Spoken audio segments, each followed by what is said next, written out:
যেটা শিখবো সেটা হলো কোথায় আমরা বি ভার্ব ইউজ করব, কিসের পরে কি ইউজ করব। ওকে, ক্যান ইউ টেল মি আয়ের পরে আমরা বি ভার্ব কি ইউজ করব? ম্যাম। Very good. ইউর পরে কি? আর। Very good. উই এর পরে কি লিখবো? আর। দের পরে কি লিখবো? আর। Excellent, excellent. Example, you are a boy, we are a boys, I am a boy, we are friends, they are students. Yes. Okay, আমরা এইভাবে am is এর কথা এখন আমরা পড়িনি, am আর আর এর ব্যবহার শিখেছি। তারপরে আমরা যেটা শিখবো is কোথায় বসে। ওকে, is কোথায় বসে? He she. হি, এবং she, it, এগুলোর পরে আমরা কি লিখবো? is. Ayan is a very good boy. Okay. Yes. Shima is a good girl. Okay. এই ক্ষেত্রে আমরা is ব্যবহার করব। It is a pen. এটি হলো একটি কলম। It is a mobile phone. এটি হলো একটি মোবাইল ফোন। তাহলে আমরা am is are এর ব্যবহার বুঝে গেছি। সব সময় মনে রাখবো আয়ের পরে কি বসে? এম বসে। আয়ের পরে কি বসে? এম বসে। ইজ সিঙ্গুলার নাম্বারের ক্ষেত্রে ইজ বসে। একের অধিক যখন হয় তখন আমরা সেখানে আর লিখি বা আর বসে। Okay, are you always remember your পরে কি বসে? ইউর পরে আর বসে। ইউর পরে কি বসে? আর বসে। এম আয়ের পরে যেমন এম বসে ঠিক তেমন তুমি সবসময় চোখ বন্ধ করে মনে রাখবে যে ইউর পরে আর বসে। আন্ডারস্ট্যান্ড? আর সিঙ্গুলার নাম্বারের ক্ষেত্রে ইজ বসে। এই কয়েকটা জিনিস তুমি সবসময় মনে রাখার চেষ্টা করো। এখন আমরা যেটা শিখবো very important topic. Okay, topic হলো use of a and an. A এবং এন কোথায় বসে সেটা এখন আমরা শিখবো। বাট তার আগে আমরা যেটা জানবো সেটা হলো phonic sound. Already you know phonic sound, understand? আমরা ফনিক সাউন্ডটা কেন শিখি? আমরা ফনিক সাউন্ড এই জন্য শিখি যাতে আমরা স্মুথলি রিডিং করতে পারি, ফনিক সাউন্ড দিয়ে সঠিক সুন্দরভাবে রিডিং করতে পারি। আন্ডারস্ট্যান্ড? ঠিক সেই ফনিক সাউন্ড দিয়ে যখন আমরা উচ্চারণ শিখবো আর এই ফনিক সাউন্ড দিয়ে কোনো ওয়ার্ড উচ্চারণ করার পরে আমরা কোথায় এ ইউজ করব, কোথায় এন ইউজ করব সেটা সুন্দরভাবে জানবো। Understand? Yes. Already we know 5 vowels. How many vowels? A E I O U. 5 vowels. A E I O U 5 vowels এর phonic soundটা কি? A phonic sound A, E phonic sound A, I phonic sound E, O phonic sound O, U phonic sound A. এই যে 5টি phonic sound আমাদের মনে রাখতে হবে। কোনো ওয়ার্ডের শুরুতে যখন এই 5টি ফনিক সাউন্ড থাকবে তখন আমরা কি লিখবো? অ্যান। তখন আমরা কি লিখবো? অ্যান। উচ্চারণের সময় এই ফনিক সাউন্ড যখন আসবে আমরা অ্যান লিখবো। ওকে, আর আমরা অ্যান কোথায় ব্যবহার করব দেখো আরেকটু তোমাকে বলি। অ, ওয়া, আ, এ, ই, এ, ও।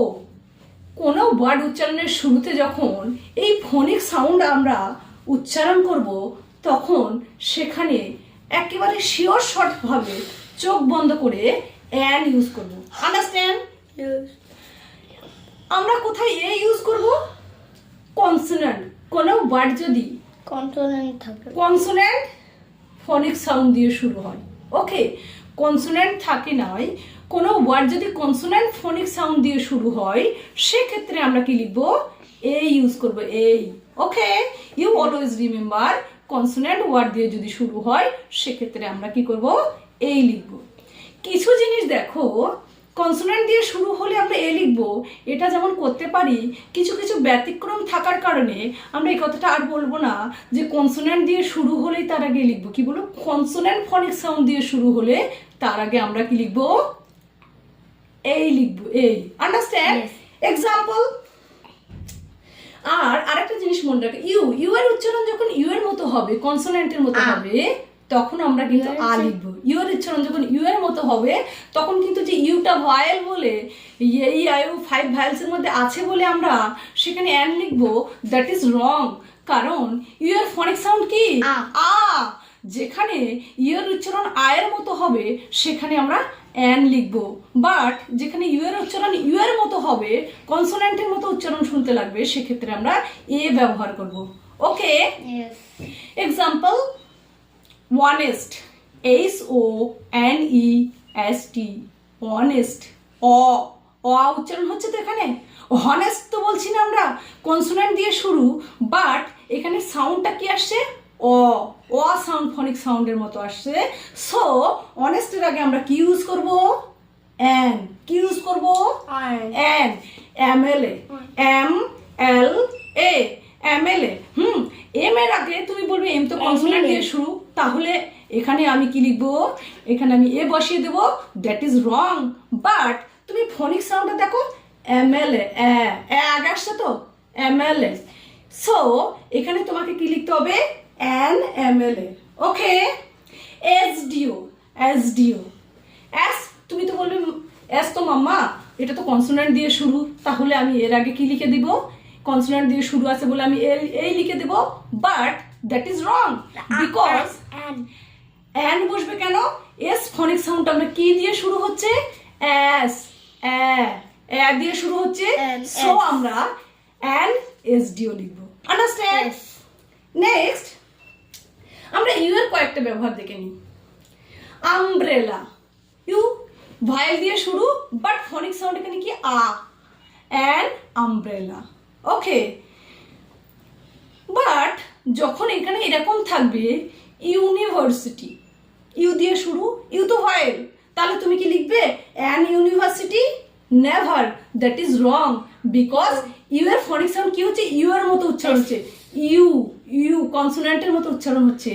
সো আমরা এখানে কোনো ভায়েল ফনিক সাউন্ড আসছে না, তাই আমরা এটার আগে এই বা ইউনিভার্সিটি বলবো। ওকে, আমরা আর্টিকেল কি লিখবো, আয়ান, Article. হ্যাঁ, Article মানে what is মানে this? এন এর মধ্যে কোনটা লিখবো, N. A university, not an university. হ্যাঁ, university. Understand? Next 1 rupee note, এখানে তো ও দিয়ে শুরু, তাহলে তুমি কি বলবে, আমরা বলেছিলাম ওয়া থাকলে অ্যান বসে, 1 রুপি নোট, এক্ষেত্রে অ্যান 1 রুপি নোট হবে। ওকে, ইউনিক, ইউ এর উচ্চারণ যখন ইউ এর মতো হচ্ছে, ফনিক সাউন্ডটা কি আসছে, কনসোনেন্টের মতো আসছে, সো আমরা এখানে ইউনিক বলবো। Yes. 1 রুপি নোটের ক্ষেত্রে আমরা অ্যান লিখবো, আর এক্ষেত্রে আমরা আ লিখবো। এইভাবে যদি তুমি শেখো বা জানো, তাহলে কখনো কোনো দিনের জন্য তোমাকে অ্যান এর ব্যবহার ভুল হবে না, তুমি ফনিক সাউন্ড দিয়ে সঠিক আর্টিকেলটা সেখানে ব্যবহার করতে পারবে। Understand? Bye for now, meet you next time, next video.